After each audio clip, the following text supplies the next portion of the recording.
Bienvenidos sean todos, esto es El Sonido y la Furia y en una invitación más, en un video más, vamos a presentarles a un autor que hace un montón que veníamos con ganas de hablar, que vino por fin al país y que por lo tanto, que es del país, volvió en realidad, es más eso, por fin está con nosotros para presentar un par de libros en esta emisión doble, porque primero, y antes de que arranquemos y demos la bienvenida, tenemos los dos libros que vamos a hablar de él, que editó acá y que salieron este año y uno se reeditó. Y después vamos a pasar a invitarlos al podcast donde vamos a tener una charla sobre los mejores escritores argentinos, que después lo vamos a explicar bien de parte de Mati. Así que los invito desde ya que terminen de ver el video y que después pasen al podcast que está en Spotify. Así que damos la bienvenida a Edgardo Scott. ¿Cómo estás? Papito, gracias. Contento de estar acá con ustedes y verlos crecer. ¿Viste vos? Ya estamos grandecitos, caminamos y todo. Más anchos además. Más anchos por sobre todo. Como todo. Como todo. Estamos más grandes de edad y todo. Sí, ¿Cómo andás? Bien, loco, bien, cansado. Ya en el embudo final del viaje.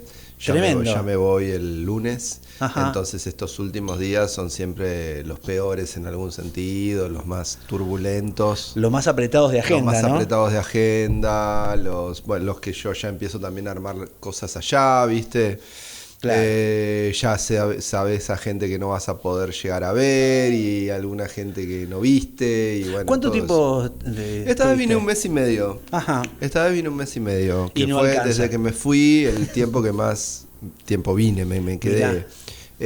No, claro que no alcanza, ¿no? Claro, es como siempre es raro ser visitante. Una vez lo hablaba con esa Habiendo sido categoría. local, ¿no? Porque tenés que Claro, ponerte... Claro, esa categoría me la dio Chekfe, que una vez hablando con él, con Sergio, me acuerdo, hace como 10 años, que él vivió como 30 años afuera.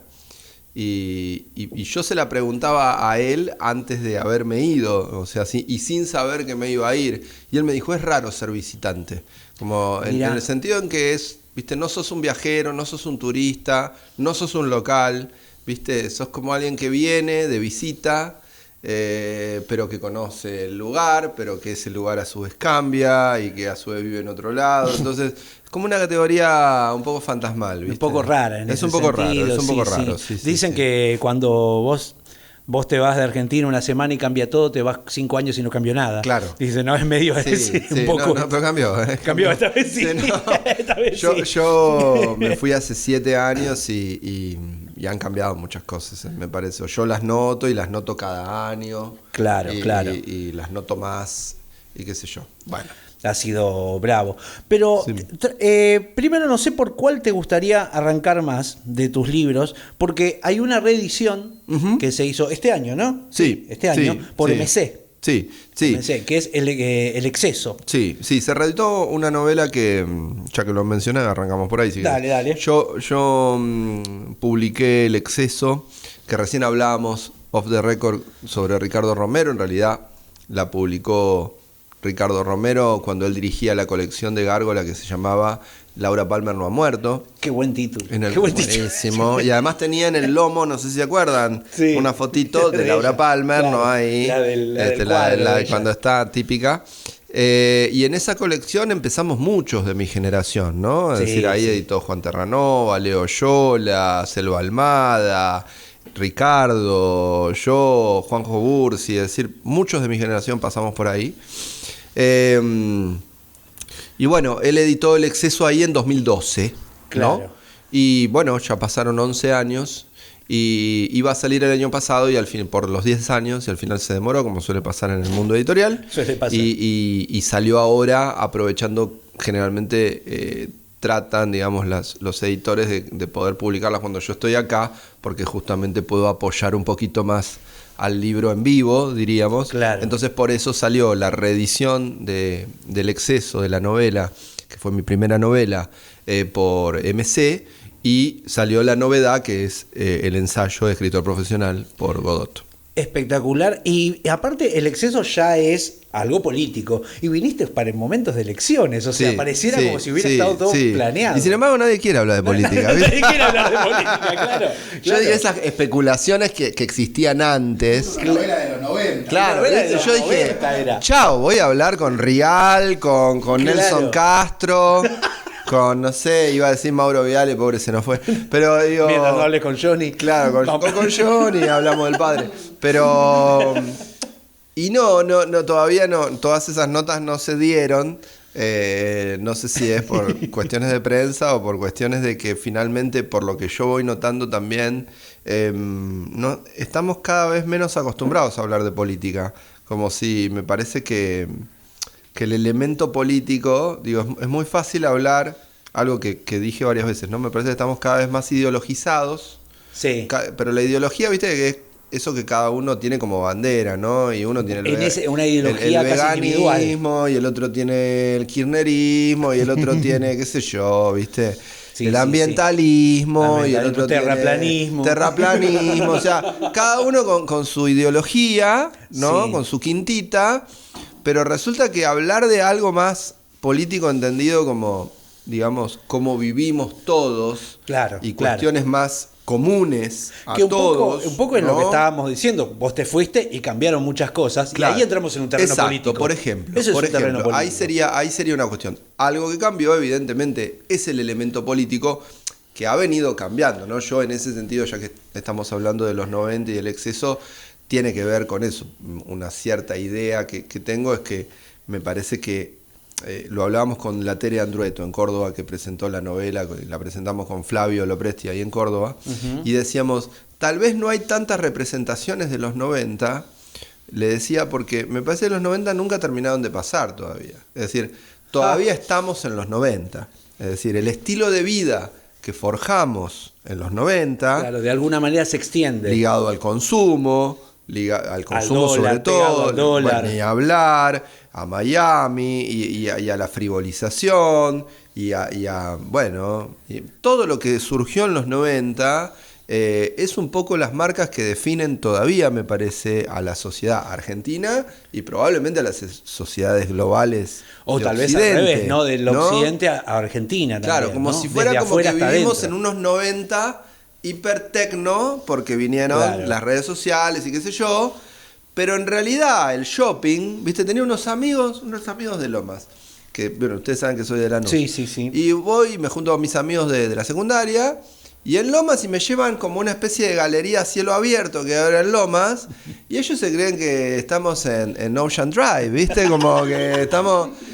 Por supuesto, y ahí está, viste, Rapa Nui, y está no sé qué, y la panera, y viste, como, o sea, los 4 que tienen plata van Claro, se ahí manejan a ahí. sentirse que son poronga, diríamos, ¿no? Sí, sí. Como diría Paula Puebla, utilicé un falocentrismo. Pero resulta que después esto es un horror, digamos, ¿no? Claro, Pero claro. digo, y eso nació en los 90. Es decir, Sí. no es que la pobreza nació en los 90. Este tipo de Ese pobreza. contraste de Ese los- contraste sí, y el sí. tipo de pobreza y de miseria y de marginalidad, la verdad que nacieron en los 90. Entonces, hay algo de eso que, ya que estamos, vendemos la novela, Sí, que eso te está iba a en la decir. novela, Sí. digamos. Contanos un poco bien sobre la novela. Estamos hablando casi de la visión sobre un presidente. No. Contanos un poquito sobre eso. Sí, o sea, sí en el sentido de que es el menemismo, Claro. pero acordate que como yo soy bonaerense, categoría que también nació en los 90, Sí, sí, porque sí, en sí. realidad Nació. alguien era de Buenos Aires, pero la palabra yo me acuerdo. Sí, sí, De los hecho, bonaerenses somos diferentes. en Claro, eso. El hallazgo de Dualde. de hecho, en Dualde inventó la bandera de la provincia de Buenos verdad, Aires, porque es antes la verdad. provincia de Buenos Aires no tenía bandera. Es verdad. Bueno, muchas cuestiones. La cuestión es que, como nadie se acuerda de nada en este bendito país, digamos, por eso, no se acuerda de Patricia Bullrich, fue ministra de la Rúa, por ejemplo. Claro, ¿entendés? tenés que Como- andar recordando que es tenés Luro que andar Pueyrredón, recordándolo. Que es Luro Pueyrredón, o sea, Claro, claro, loco, dale, claro. acordate el apellido Claro. de esta mujer. Y entonces lo que escribí fue ese tiempo que va del 89 al 2001, Ajá. o sea, esos 12 años, Así. claro. Unos años y hermosos. en la figura de un ministro dualdista, Ajá. y una palabra de esa época, su entorno. Es decir, está el custodio, está su mucama, está su hijo y está su yerno. Sí. Entonces, en ese archipiélago de personajes, en realidad simplemente pongo cómo cada uno vive, digamos, sí, ¿no? Con sus obsesiones, diríamos. Pero va pasando el tiempo y hay una serie de ensayos después, que fue la primera vez que yo empecé a escribir ensayo. Mirá, que está metido adentro del exceso, que es como si le explicara a un marciano esos objetos que inventó el menemismo o que fueron como claves en el menemismo. Por ejemplo, el peaje. Por ejemplo, el tenedor libre. Decía, aunque la gente no lo crea, chicos, sí, antes en este país no había peaje. Claro. ¿Entendés? El peaje también vino con el menemismo. Sí, digamos, ¿no? Menem lo hizo. Y Macri lo compró. La foto de Chabrán, ¿viste? Sí. Y entonces todo eso lo puse como ensayo dentro de la novela. Y además de, un poco ver cómo fueron esos años que además coincidieron con los años en que yo fui adolescente. Siempre digo lo mismo, claro. Yo en el 89 tenía 11 años, por ende estaba en sexto grado, en el 2001 estaba terminando la facultad. Claro. O sea, que fueron los años donde yo crecí, donde transcurrió toda mi adolescencia. Vos te debes acordar, casi nadie se acuerda porque también pasa eso. En un entorno donde estás a veces mucho en capital, te das cuenta que hay mucha gente que no recuerda para un pueblo trabajador, Cafiero gobernador, que era el eslogan que salía el avión, claro. Y lo que le costaba, un parlante, y lo que le costaba a Casella, que era el otro, poder lograr el peinado. O sea, estaba todo el tiempo como Sergio Denis logrando el brushing y no lo lograba. Casella. Ojalá que tiré, cuidado. No, en ese sentido. Sí.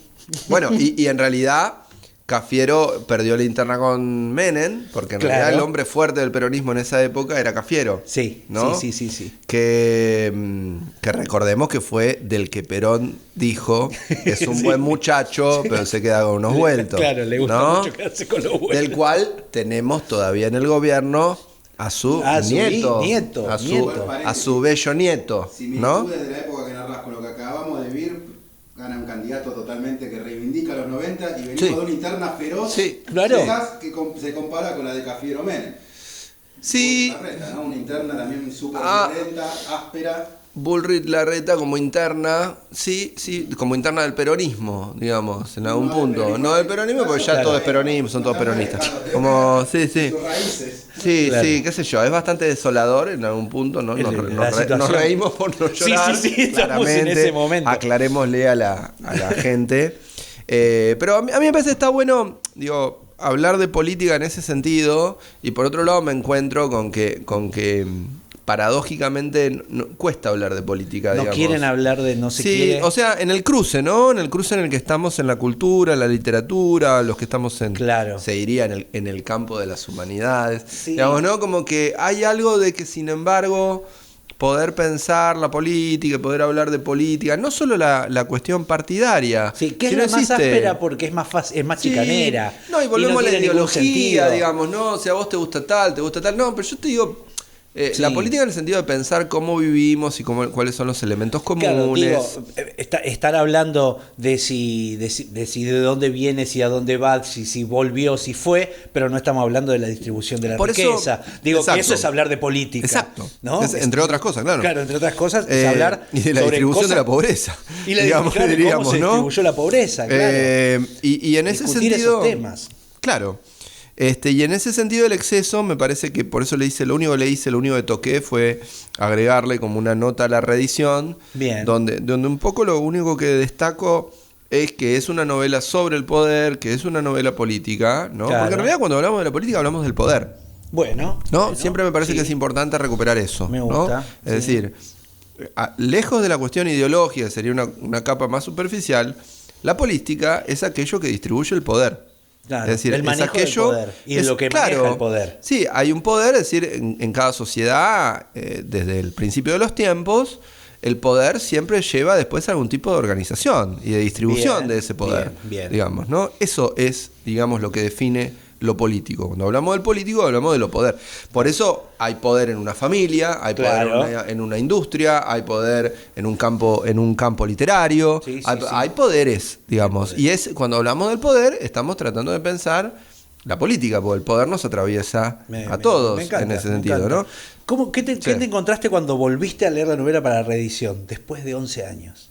Me encontré que le había robado mucho a Netti. ¡Me encantó! ¡Me encantó! Me encanté Y que está dije, muy bien, ¿a quién le ibas a robar si ¿Cómo no? le robé a este hombre?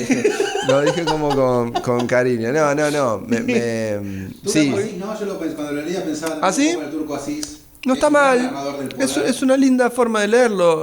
Asís es un buen escritor, ¿no? Sería un caso de esa generación, ¿no? Yo siempre digo Rabanal, por ejemplo, también, Rodolfo Rabanal. Esos escritores políticos, ¿no? Esos escritores También. de los 70 más maledicentes, aporteñados. Juan Carlos Martínez Real, por ejemplo, que era un crack también.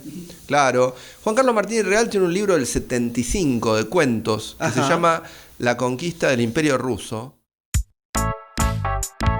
¿Te gusta lo que hacemos y querés ayudarnos? ¿Te gustaría elegir y llevarte libros geniales todos los meses? Suscríbete a nuestra biblioteca El Sonido y la Furia. Por una suscripción mínima te llevas un libro a elección todos los meses.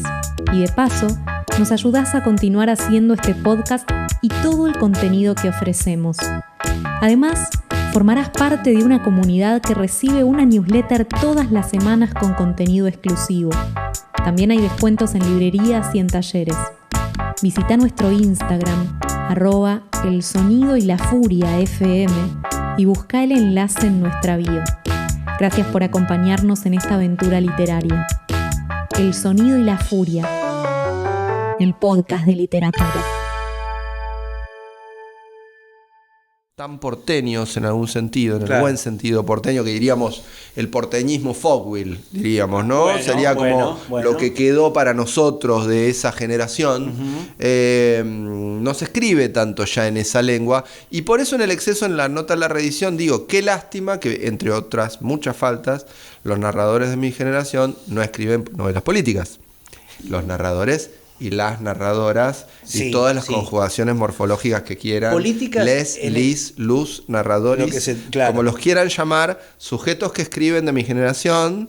Ahora voy a hacer pero, una corrección pero porque todos vos no haces escriben algo novelas políticas, digamos. En el escritor profesional un poco vas por ahí también, haces Sí. esta aclaración. Sí. No, pero es verdad, porque hay un punto donde pareciera, esto creo yo, que las redes sociales han invadido todo, ¿no? No es que creo, no estoy descubriendo nada, pero sí que han puesto límites a lo que se puede hablar o no si querés o no querés tener conflictos, ¿no? Entonces, la política desde el punto de vista donde lo estás planteando vos, desde lo partidario incluso, desde un montón de puntos directamente, crea conflicto en redes sociales. Sí. Sí, ¿No? la política en su vínculo con la historia, ¿no? Pensando que justamente las redes sociales introducen como ese tiempo sin historia, ¿no? O sea, Claro. las redes sociales son como el tiempo del presente Continuo, perpetuo, ¿no? Un presente continuo, y nos perpetuo, crean ¿no? la ilusión de algún modo de que la historia no existe. Claro. ¿Está bien? De que siempre estamos en ese presente. Que todo y de es que siempre ahora. hay algo nuevo que estamos Claro. scrolleando porque todo el tiempo alguien está subiendo algo. Claro, y digamos, alguien dice, ¿no? che, leyeron a Borges, es buenísimo, dice uno, ¿no? Como- Claro, y claro. de repente Sí. alguien encuentra algo Sí. que hace bocha de años ya todos sabíamos. Sí, entonces digo, es ese presente sin historia, y es muy difícil, por ejemplo, volviendo también a lo que estamos hablando, pensar la política sin historia, Y casi que no se podría. ¿no? Es decir, ¿Cómo es como haces? uno de los nudos también de la política, la historia. Claro. Digamos, ¿no? Porque, digamos, bueno, como es el poder hoy, es porque de algún modo lo fue ayer y antes de ayer y hace 20 años, y ahí es donde podemos ver qué transformaciones hubo del poder para Claro. entender la política del presente, para entender la cultura del presente, etcétera, digamos, ¿no? Pero bueno, todas estas cosas me parece que tal vez finalmente no son gancheras, utilizando un anacronismo, Sí. ¿no? Es como si estamos hablando de esto y yo siento que a nadie le importa esto. A mí me parece que lo que ¿no? son es generadoras de conflicto. Y ahí entraríamos un poco, mirá cómo le hago, hacemos el enganche. Como el enganchado. No, porque en Vos sos de la época de los enganchados, como yo. Claro. Vos de los viviste como enganchados, yo, sí. le contamos a la audiencia Sí. lo que eran los enganchados. Copiar cassette con canciones, ¿no? Y ponerlas en el punto donde iban. No, decía que al generar conflicto en el discurso, lo que provoca también es una mala imagen para ciertas redes sociales por las que se manejan muchas veces también los escritores, porque están dentro y estamos dentro de todo este espectro de la sociedad y de las redes sociales. Y ahí es donde pones un poco el foco en el libro Escritor Profesional. Sí. No querer crear el conflicto para que no tener menos ventas. Y hay un tema ahí, me parece, ¿no? Sí, no querer crear conflicto por diferentes motivos, supongo. También diría como una cuestión muy de gremio, ¿no? Por eso a mí no me cambian los gremios. Como, quiero decir, como tratemos de estar todos en este campo, sí, ¿no? En el que estamos todos, y como nos vemos todos seguido, ahí quizá obviamente me venga bien hasta por ahí. Me acuerdo que una periodista, de la que no voy a decir el nombre, me dijo una vez: no te pelees estando afuera, me dijo, ¿no? Como, y después reconocí en eso menos un consejo que una advertencia, digamos, ¿no? Que más como diciendo, claro, no te conviene, claro, digamos, claro, ¿no?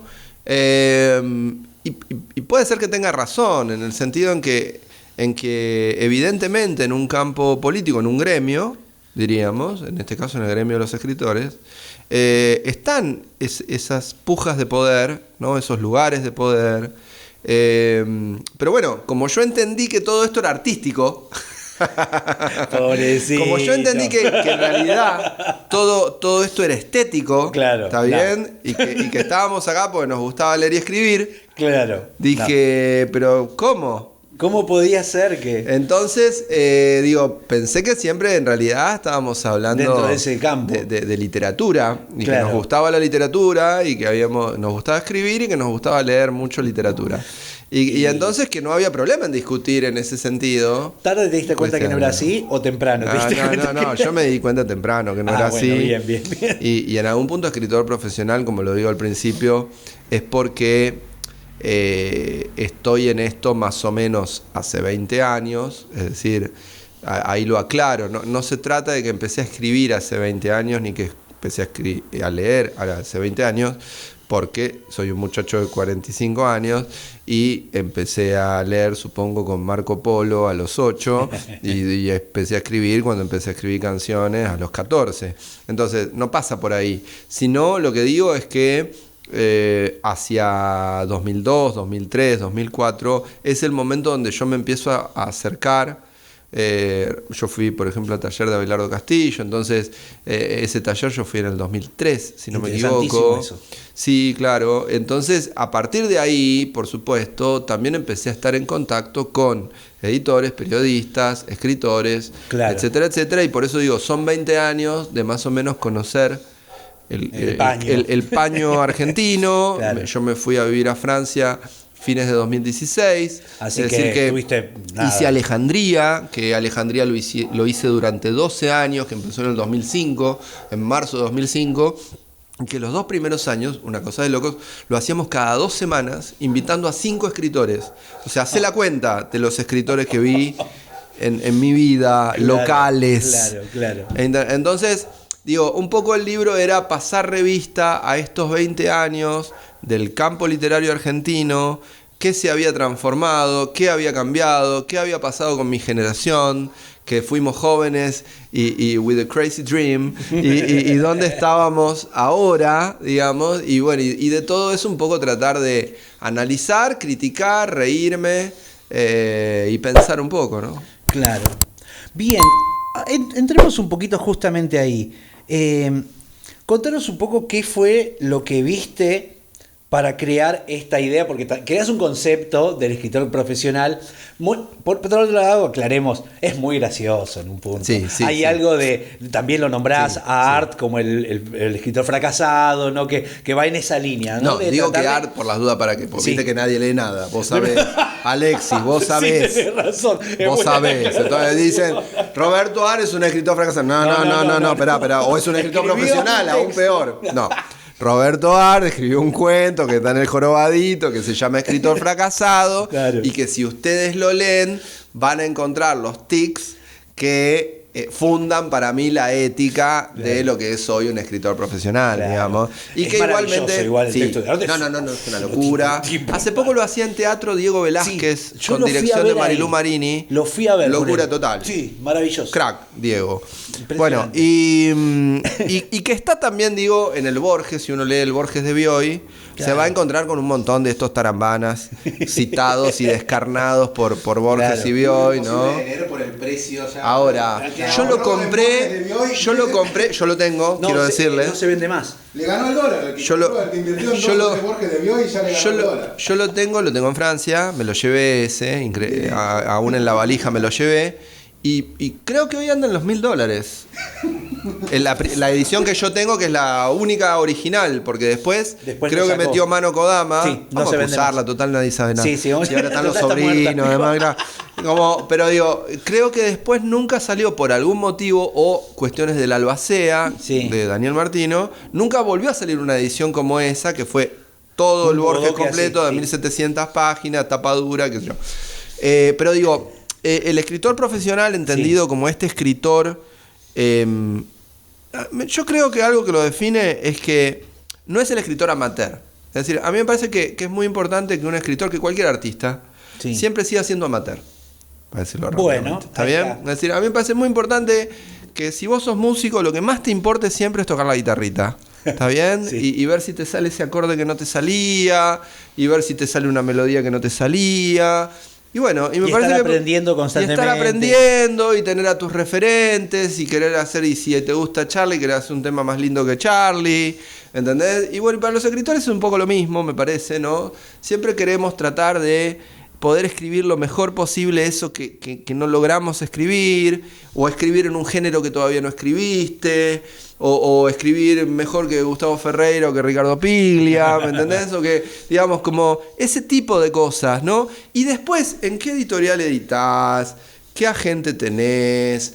Si viajás, si te invitaron de un festival o no te invitaron, si te reseñaron o no te reseñaron. Termina siendo como el chiquitaje, ¿no? Yo te diría, todo eso es accesorio, digámoslo de manera elegante. Claro. No digo que no te importe, porque, digamos, sería como, ¿te gusta un vino mejor o un vino más malo? Y te gusta un vino mejor. Entonces no es muy ilógico en este mundo que vos quieras editar en una editorial mejor, que vos quieras que una linda edición, que vos quieras estar en lugares donde tus interlocutores para una charla son mejores, y no que hablar de tu literatura con tu tía. O sea, ¿entendés? Como, digo, bueno, todo eso queremos todo, pero siempre lo más importante, ¿no?, es que vos vuelvas a decir, mirá, yo vengo leyendo Las Esferas Invisibles de Diego Mucio, y estoy ahí, ¿viste?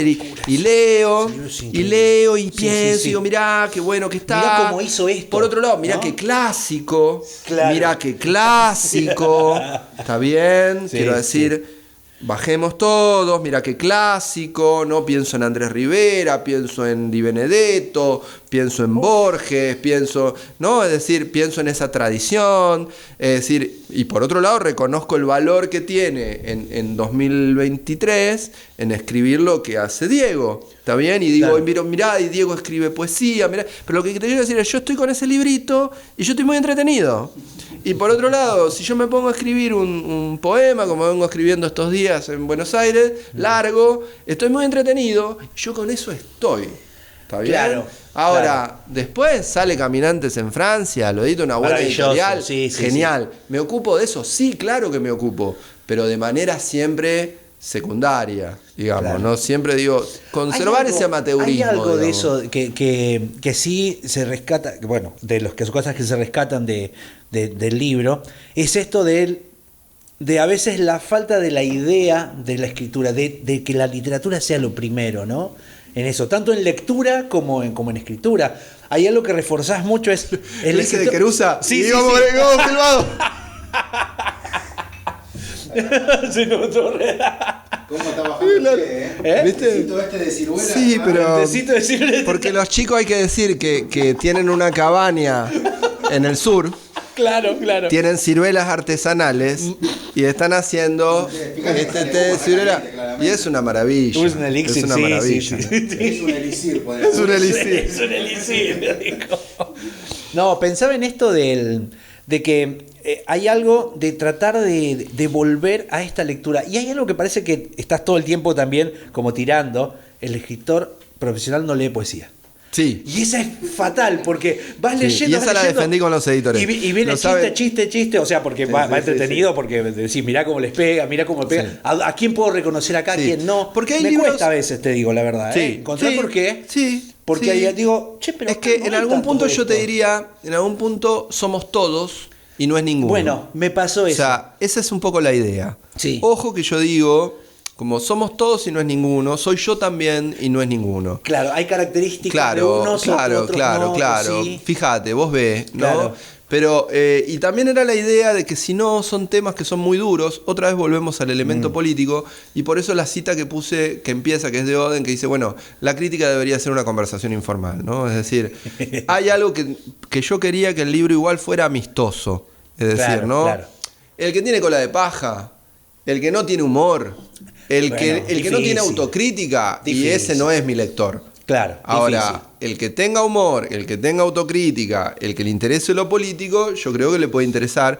Y sobre todo, como dije, para los chicos, que no redondeé la idea, no para los chicos que están empezando a leer o escribir, para los chicos que están empezando a entrar en la industria.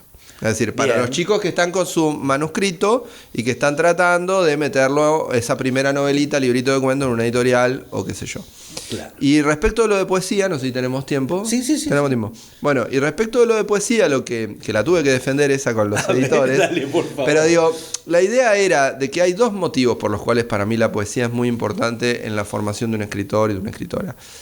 Uno es elemental, pero parece que hay que recuperarlo, que es la cuestión del hecho poético. Es decir, todos los que escribimos, los que hacemos canciones, los que pintamos, dibujamos, hacen arte visuales, todo artista lo que hace es comunicar un hecho poético. Bien. Es decir, hay una intensidad, hoy miró por la ventana, el ocaso de la tarde, acá en Parque Chacabuco. Hay un momento. Y ahí lo pintó, lo escribió como canción, lo dejó, pero eso surgió de un hecho poético, ¿no? O se acordó de la abuelita, o vio el coche sucio y quemado de enfrente, no sé, pero Sí. eso es un hecho poético. Hoy los escritores muchas veces escriben con la agenda ideológica, programática, y no con sus hechos poéticos. Entonces yo dije, es importante recuperar la idea de que lo artístico nace de un hecho poético, personal, hiperpersonal, ¿Sabés diría qué? yo, ¿no? De una emoción que es absolutamente personal. Y lo Sí. segundo, y te dejo... No, pero era una digo, intervención, y no. lo segundo es que, y además de eso, nosotros somos escritores, es decir, nuestro elemento es el lenguaje verbal. Existe el lenguaje musical, existe el lenguaje visual, y entonces los directores de cine tendrán que mirar mucho cine, y los directores de cine tendrán que mirar muchos cuadros, mucha fotografía, porque ese es su lenguaje. Por favor, lean pero mucho. mi lenguaje es leer a Quevedo, leer a Walt Whitman, leer a Irene Cruz, leer a Susana Tenon, leer poesía, porque la poesía, no lo digo yo, es lo que es lo top, lo topísimo, ¿Sabés lo que más alto del lenguaje verbal, y vos no Sí. vas a tener plasticidad para llegar a la prosa si no lográs tener esa plasticidad verbal. ¿Está bien? Vas a escribir como un redactor, un mal Digamos, redactor. sí, para entrenar lee poesía. Claro, es como, entonces es ¿no? como si querés yo te diría, entrenar escritura, exacto, lee poesía. Lee poesía. Y si te animás a escribir, mejor todavía. porque vas a ver qué se hace. Claro, ¿Qué Faulkner pasa? decía, ¿no? Yo quería escribir poesía. Como no me salió a escribir cuentos, como me parecían más o menos, escribí novelas. Claro. Pero arrancamos de la poesía, digamos, Bueno, ¿no? vos sabés que a nosotros nos sorprendió, por eso en algún punto me interesaba el punto para que charlemos de esto, que a nosotros nos costó mucho, a veces hacíamos temáticas en el podcast, decíamos, bueno, vamos a hablar de tal cosa, de tal otra, nos costó mucho encontrar a alguien que haya leído La Tierra Baldía. Era una locura, decíamos, dale, un escritor, un Bueno, poeta, viste que tráeme que haya leído viste que en el escritor profesional... un poeta, tráeme que haya leído. Un poeta. Claro. ¿Sabés? Claro. Pero no, digamos, no tiene que ver con nadie en personal, sino los asombrosos del promedio de gente que te diga, no, mira, sabes que no sé si lo leí, no me acuerdo, no lo leí, o prefiero no leer, prefiero no hablar de eso porque no sabría qué decirte. Digo, qué problema. Claro. Y vino un flaco que, o sea, nos habló Walter Lescano y dijo, sí, yo le leí, yo sé de eso. Walter es poeta, ¿no? capo. Claro. ¿Viste? Pero lo que nos costó encontrar a alguien, y digo, che, esto tendría que ser un llamado a atención para todos los escritores. Exacto. Loco, ¿cómo no Por eso digo, no leímos La Tierra Baldía? Por eso digo, en escritor profesional, como chiste también, dígale al escritor profesional que recite 5 versos. Lo pondrá en aprietos. Me encantó. Digo, lo pondrá en aprietos. Claro, ya, sí. 5 versos. Sí, ¿entendés? sí. Jodida. ¿Entendés? Digo, Jodida. entonces hay algo ahí que tenemos que pensar, que el escritor no sienta ninguna necesidad, se sienta impunemente, sienta que él puede escribir prosa sin haber leído, sin haber probado escribir poesía, como ya había pasado en el teatro. O sea, me parece que lo que viene después es el cuento. Es decir, lo único que va a quedar para el escritor es escribir novelas. ¿Está bien? Bueno. Pero no va a tener que saber de teatro, ya eso hace tiempo, que el escritor no siente que tenga que saber de teatro. No va a leer poesía, y yo creo que lo próximo es no va a leer cuentos tampoco. ¿Está bien? Lo único que va a escribir es novelas. Claro. Porque la industria va a te crear lleva, novelas. Te lleva a eso. Sí, Digamos. también. Y vos me dirás, pero Samantha Schweblin es una excepción. Sí, pero es una excepción. Claro, es decir, justamente no puedo hacer un diagnóstico con eso. El diagnóstico nunca se hace con la excepción. Exacto. ¿Entendés? Digo, y no va a haber 40 Samantha Schweblin, chicas. ¿Entendés? Quédense tranquilas, no va a haber. O sea, es así. ¿Está bien? Sí, me encantó. Recomendamos entonces El Exceso, de editorial MC. Sí, ¿verdad? El Exceso salió reeditado por MC. Bien, perfecto. Se consigue en todos lados, por supuesto. Sí. Sin ningún problema. Sí. Y Escritor Profesional, editado por Godot. Los amigos de Godot, una genialidad. La verdad que me divertí muchísimo. No te pude hacer todas las preguntas que quería porque fuimos por un montón de otros temas que también fueron más interesantes todavía. Así que, Scott, gracias, y los invito ahora a la charla que va a seguir. Sigue, pero en Spotify, ¿sí? Así que póngale me gusta al video y todo lo que ustedes saben que hay que hacer y que uno adapta de estos discursos nuevos, siendo un viejo carroza que tiene que adaptarse a estas cosas. Póngale me gusta, compartan y vayan a Spotify, que Mati va a charlar con Edgardo un tópico excelente que les va a encantar. Gracias. Esto fue todo por hoy. En la conducción, Matías Pertini y Luis Alexis Leiva. Producción general, El Sonido y la Furia. Voz artística, Cecilia Bona. Gracias por habernos escuchado. Hasta el próximo episodio.